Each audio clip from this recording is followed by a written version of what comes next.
लड़की का इरादा सिर्फ इतना था कि वह गांव वालों को भले मन से चेतावनी दे दे कि उनका सुअर मरने वाला है और उसे खिलाने का तरीका गलत है। लेकिन गांव वालों ने उसकी बात पर भरोसा नहीं किया और झाड़ू लेकर उसे भगा दिया।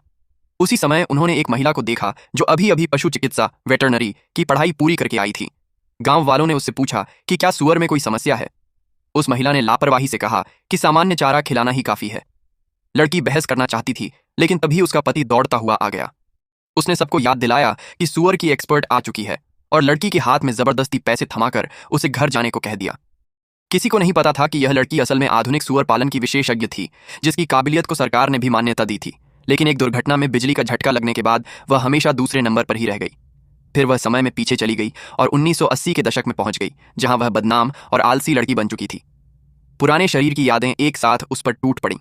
उसे पता चला कि उसका पति जबरदस्ती शादी में बांधा गया था। असली लड़की ने उसे धमकाने के लिए कभी छुरी तक उठा ली थी और नशा देकर झबरन रिश्ता बनाया था। इससे वह आदमी पूरी तरह टूट चुका था और उसने चेतावनी दी थी कि अगर आगे कोई चाल चली तो वह तलाक दे देगा। आईने में खुद को देखकर लड़की ने तय किया कि सबसे पहले उसे अपनी छवि बदलनी होगी। उसने फूलों वाली साड़ी पहनी और बालों की छोटी बना ली। तभी लाउडस्पीकर पर घोषणा हुई कि गांव वाले सुअरों का चारा लेने आए। वहां पहुंचकर उसने देखा कि गांव वाले सुअरों को लेकर झगड़ रहे थे, क्योंकि लोगों के पास खुद खाने को मुश्किल से था और जो मक्का दिया गया था वह सुअर खा ही नहीं रहे थे। कुछ लोग तो सुअरों को काटकर खाने की बात करने लगे। तभी लड़की आगे बढ़ी और बोली कि उसके पास एक उपाय है। उसने कोने में पड़ी घास की ओर इशारा करते हुए कहा कि इससे सुअरों को खिलाया जा सकता है। लेकिन किसी ने उस पर भरोसा नहीं किया। यहाँ तक कि तथाकथित विशेषज्ञों ने भी कहा कि वह घास जहरीली है। लेकिन उस आदमी ने लड़की पर भरोसा किया और कहा कि अगर कुछ गलत हुआ तो वह जिम्मेदारी लेगा।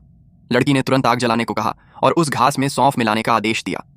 जब वह चारा सुअरों को दिया गया तो उन्होंने बड़े चाव से खाना शुरू कर दिया।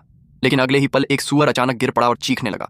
जांच करने पर लड़की ने पाया कि उसके शरीर में एक कांटा फंस गया था। उसने जोर से उसे निकाल दिया और सुअर ठीक हो गया। सबने राहत की सांस ली ही थी कि तभी एक और बुरी खबर आ गई। गांव की इकलौती सुअरी को बच्चे जनने में भारी परेशानी हो रही थी। विशेषज्ञ ने कहा कि ऑपरेशन करने पर सिर्फ बच्चे ही बच सकते हैं, लेकिन लड़की ने कहा कि वह माँ और बच्चों दोनों को बचा सकती है। वह सुअर खाने के अंदर चली गई। 1 घंटा बीत गया, लेकिन कोई हलचल नहीं हुई। गांव वाले घबरा गए और आदमी का कॉलर पकड़ लिया। तभी दरवाजा खुला और लड़की